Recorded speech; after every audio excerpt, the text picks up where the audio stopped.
today we're looking at the US regional banks, and you can see here that list of those. TD Bank. We're looking at Key Bank today, Santander, Fifth Third, Regions, Huntington, M&T, and Citizens. Now these are the ones we particularly look at.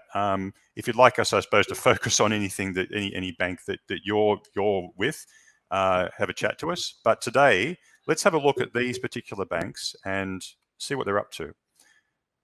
So I'll jump into there and just see what's, let's have a look at this. So there's a lot going on here, but I'll isolate some of these lines just to highlight what's going on. Now, as Glenn mentioned with TD Bank, I'll isolate that one. So just so you're aware of, again, what these scores are, just to reiterate how important this actual score is, this is the engaged customer score. So what that is anyone who in the App Store or the Android store has given a score and a comment. So these people are engaged. They're actually got something to say. There's something important for them to say about your app. And so using that score, what allows us to do is to show really sensitive movements in the market. So if something is happening, if this score moves, we know something is going on. And so then we can detect what's going on with that as well. So that's important to understand.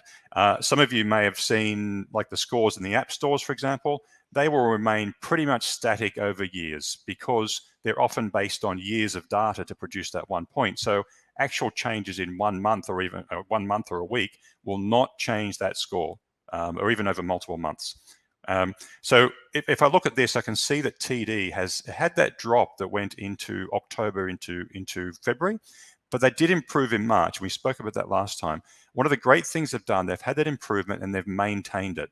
So obviously there's probably things they can do to improve further, but that's a really nice example of what you can do if you focus and then do the right thing. So you're not just changing things that you think are wrong, you're changing things that customers think are wrong.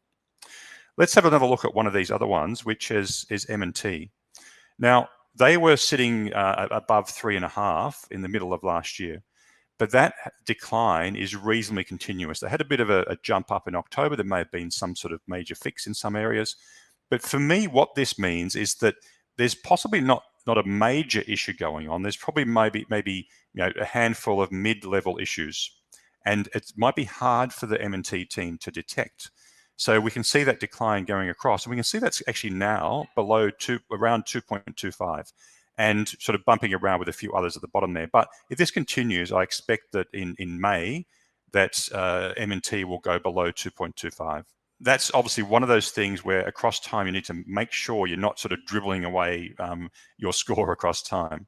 One of the things I want to look at today is Key Bank. So they've had a bit of a, I suppose, a slightly tumultuous period, like with a massive drop in June, which they actually did act on very fast, which was great, and a bit of a drop in January. But one of the things I can see here, there's a gradual decline across time as well. So in particular, there's been a reasonable drop into April, and it brings it down to that 2.2 level, which is, you're sort of getting down to, customers are pretty frustrated with what's going on. So let's have a look then at what that looks like in terms of Android and iOS. What we can see here is pretty much both of them are sort of running hand in hand, although iOS customers seem to be having a slightly worse experience. We can see they sort of coincide. So that drop into April has come across both versions. So it's important to understand that. So it's not just one thing, or it's not an Android specific thing in there as well. So let's jump forward and have a look at what the market looks like in April. Now, just a reminder of what we're looking at here.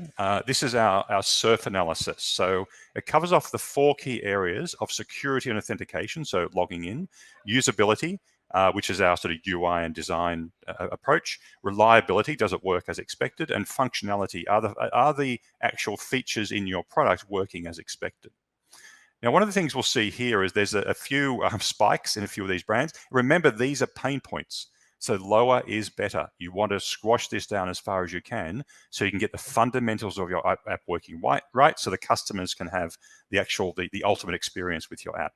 But if this is too high, problems dominate the conversation. For example, we saw that TD Bank had improved a lot. They're up around, it's getting up around sort of 30, 40% somewhere. But we do see in some of the tier ones and national banks that if you get somewhere below 20%, you start to dominate and lead. And if you maintain that level, you can really consistently lead across time. Our focus today, though, is looking at KeyBank. We can see there, this is adding up to 150%. And that might seem a bit weird. How can these categories add to 150%? One of the things that happens is that people start to talk about multiple things. I had problem logging in, and then it crashed. And then when I tried to transfer funds, it didn't work. So 3 things are coming from a person. So that they'll be sort of put into multiple categories. But also what you get is sort of a bleed across these categories. So if I'm having a crash while I'm logging in, that's sort of recorded across multiple areas sometimes. So it means that sort of it's a big frustration for customers. When you hit above that 100%, you sort of start to go, there's multiple things going on. It's a really a big barrier for customers. So that's where they're at currently in April. But where have they been historically with KeyBank? Let's have a look. So I've got all of my surf areas, and again, lower is better. And we can see there that spike in April, which has really picked it up a lot. And across time, we can see one of the areas I can isolate here is if I look at security and authentication, I can see that that was sort of a bit of a problem when we hit sort of into November. It was improving. Like that 4.6% in October is great, or it could be better, but it's still better than it is at the moment.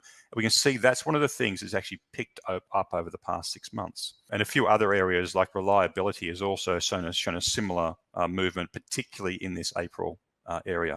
What I'd like to look at now, though, is let's sort of jump into this space, and I might actually just close off this right panel so we can focus on what's happening on the left. What we're seeing here is the movement in the score for KeyBank, which has moved down to 2.2 in April. So that's just their score, which was seen previously in that first chart. It's moving across time. In red there, I can see that the pain points and how they've moved. And overall, we can see there's a pickup. It's sort of like a third higher than it was previously. So obviously, they go hand in hand. The more pain points, the lower your score. What I've got on the left here are those 4 key areas of security and authentication all the way down to functionality. And we can see the percentages, which we've seen previously in the previous chart, and how these sort of line up together. What I can see, though, is there's a few things going on. I can have a look underneath each of these things. So if I look at under things like reliability, what I can see is the very generic topic, unreliable app, is 53% in April. It's gone up by 20 points. So it was around 33 in March, and it's jumped by 20 points. So that's a pretty major increase. It's not quite double, but it's getting close to that. So there's major issues going on there. App not working has doubled. App bugs have doubled. Crashing isn't quite there. It's probably more about the bugs than the crashing. So we can see what's going on in there. One of the things that's also been a problem is around security and authentication, so logging in issues. So broadly, there's a poor security feature has jumped from about 12 up to 18. So a problem definitely in there. One of the things I can look at, though, is look at the things like biometric ID down here has actually gone from about 3% up to about 11. Let's jump into that one and understand what's going on in that area. So this right panel comes open, and I can actually see a bit of detail about what's going on. So a lot of it's coming from, we can see here, there's things like the Face ID never works.